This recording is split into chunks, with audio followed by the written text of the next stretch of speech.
آپ سوچ بھی نہیں سکتے کہ آپ کی والدہ کے کتنی بے خوابی والی راتیں گزرتی ہوں گی اور آپ کے والد جو ہیں وہ بستر پر کس طریقے سے تلملاتے ہوں گے جب انہیں اپنے بچوں کی طرف سے ایک طرح کی روڈ رسپانس ملتی ہوگی اور ان کو یہ امپریشن ملتا ہوگا کہ آپ کو تو کچھ پتہ نہیں ہے اور آپ تو پرانے زمانے کے لوگ ہیں۔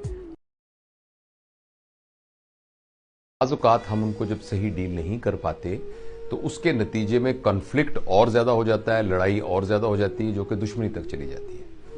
اس سلسلے میں سب سے جو اہم بات ہے وہ یہ ہے کہ جو شخص آپ کے ساتھ رف گفتگو کر رہا ہے، آپ یہ سوچیں کہ وہ آپ کے ساتھ رف گفتگو کیوں کر رہا ہے۔ اس میں ایک تو یہ ہو سکتا ہے کہ واقعی آپ کا قصور ہو، ایسا بھی تو ممکن ہے نا کہ ایک آدمی آپ سے اس لیے لڑنے کے لیے آ گیا کہ آپ کی وجہ سے اس کو تکلیف پہنچی ہے، آپ کی وجہ سے اس کو نقصان پہنچا ہے، کہ یہ بندہ آخر ایسا کیوں کر رہا ہے۔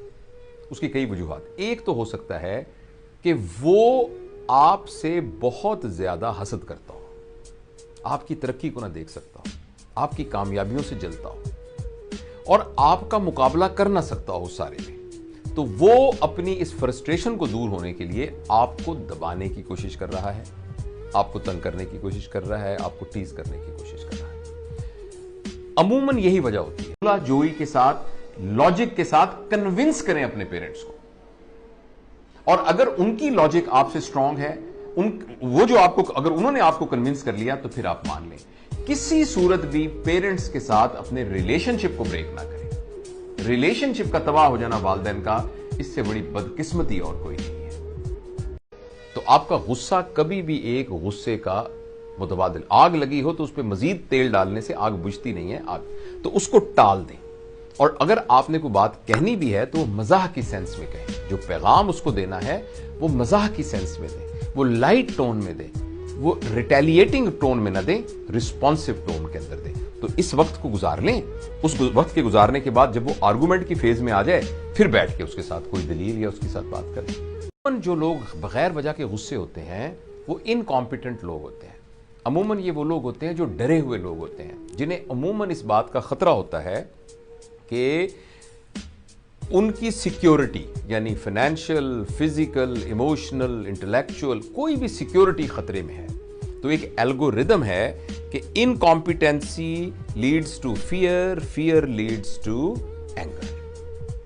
زندگی کو سمجھنے کا ایک ریفرنس یہ ہے کہ زندگی وقت کا نام ہے، وقت اصل میں زندگی ہے۔ آپ دیکھیے نا، اگر کسی کی شخص کی زندگی 70 سال ہے اور اس کا 1 سال گزر گیا تو اس کی 1/70 یعنی زندگی کا 70واں حصہ گزر گیا، اور 2 سال گزر گئے تو اس کا مطلب ہے 2/70 اس کی زندگی گزر گئی۔ تو اصل میں جو ہماری زندگی ہے وہ اس وقت کا ہی نام ہے۔ جو ہے اگر 70 سال کی عمر میں فوت ہوتا ہے اور دنیا سے جاتا ہے تو یہ نہیں ہے کہ وہ 70 سال کی عمر میں مرا، بلکہ وہ روز کا روز مر رہا ہے۔ ایک ایک دن جو اس کا گزر رہا ہے وہ اس کی زندگی میں سے ختم ہو رہا ہے۔ 70 سال کی عمر میں جب یہ اعلان کیا گیا کہ یہ شخص دنیا سے چلا گیا ہے تو وہ بالکل ایسے ہی ہے جیسے آپ نے ماسٹرز کی ڈگری، کانووکیشن آپ کو ملا اور کہا گیا کہ آج 17 دسمبر 2019 کو آپ نے ماسٹرز کی ڈگری کر لی۔ اس دنیا سے جاتا ہے تو وہ ایک کانووکیشن ہے، اس دن اعلان کیا جاتا ہے کہ یہ مر گیا، ورنہ مرنے کا یہ عمل جو ہے وہ اس کے پیدا ہونے کے ساتھ ہی شروع ہو جاتا ہے۔ تو ان ادر ورڈز کہ جو ہماری زندگی ہے وہ وقت کا نام ہے۔ لہذا اگر جو شخص اچھی زندگی گزارنا چاہتا ہے اور جو ایک خوش و خرم زندگی گزارنا چاہتا ہے وہ یہ سمجھے کہ اگر اس کا وقت صحیح گزر رہا ہے تو اس کی زندگی صحیح گزر رہی ہے۔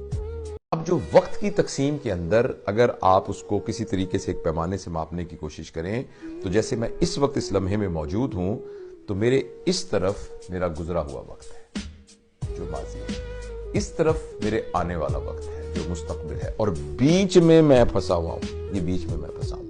اچھا، یہ جو سارا پیچھے والا وقت ہے یہ اصل میں آگے بڑھنے کے راستے میں سب سے بڑی بریک ہے۔